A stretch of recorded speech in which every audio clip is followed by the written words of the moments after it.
राधे राधे। हम संसार में सुख और प्रसन्नता ढूंढते हैं। हमारा हर कर्म इन्हीं दो चीज़ों के लिए होता है, या तो हम प्रसन्नता चाहते हैं, या हम प्रसिद्धि चाहते हैं, या हम सुख चाहते हैं। लेकिन क्या ये चीज़ें संसार में है?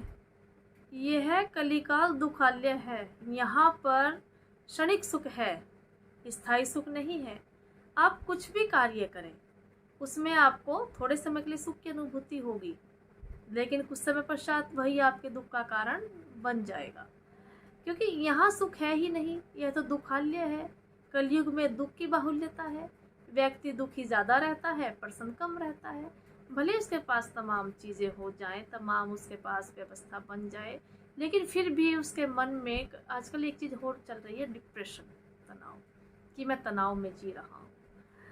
तनाव फिर भी रहता है। आप बहुत अच्छे पोस्ट पर हैं, आप बहुत अच्छी स्थिति में हैं, आपके पास परिवार भी है, सब कुछ है, लेकिन फिर भी एक तनाव नाम का तत्व आपके जीवन में कहाँ से आ जाता है? ये बड़े विचार की बात है। अब तनाव होता क्या है? जैसा कि मैंने अपनी पूरे वीडियो में बताया कि जब आप इच्छाओं के गुलाम हो जाते हैं और इच्छाओं को पूर्ण करना आपके वश में नहीं होता, तो आप तनाव में आ जाते हैं, आप डिप्रेशन में आ जाते हैं।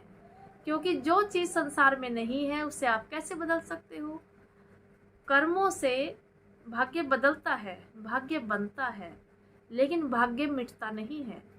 इसलिए कभी भी अपने आप को इच्छाओं का दास नहीं बनने देना चाहिए। अब मुख्य विषय पर आते हैं। इस संसार में दुख अधिक हैं और सुख का आभास होता है।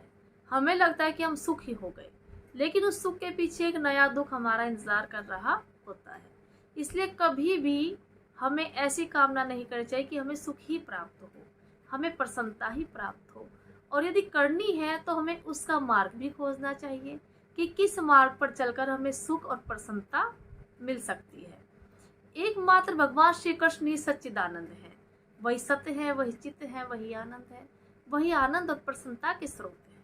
तो जहाँ से जो चीज़ मिलती है हमें वह चीज़ वहीं से प्राप्त करनी चाहिए। अब जैसे कुछ भी अगर कानून से रिलेटेड चीज़ है तो हमें वकील के पास जाना पड़ेगा। कोई अगर हमारी डिसीज है, कोई बीमारी है, तो हमें डॉक्टर के पास जाना पड़ेगा।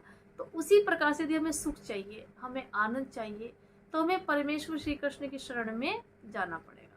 परमेश्वर श्री कृष्ण की भक्ति करने से, भगवान श्री कृष्ण की शरणागति करने से निश्चित रूप से ही हमें आनंद की प्राप्ति होती है, क्योंकि हम अपने वास्तविक स्वरूप को जान पाते हैं कि हम कौन हैं, हम कहाँ से आए हैं, हमारे जीवन का लक्ष्य क्या है। जब हम इन चीज़ों को जान लेते हैं, हम स्वयं से परिचित हो जाते हैं, तो हमें हमारी ज़रूरतों का भी पता चलता है कि वो कौन से स्रोत हैं जिनसे हमें प्रसन्नता मिल सकती है। इसलिए यदि हमें प्रसन्नता को पाना है तो सर्वप्रथम हमें उसे संसार में खोजना बंद करना होगा और परमेश्वर श्री कृष्ण की शरणागति लेकर उनकी भक्ति करनी होगी। राधे राधे।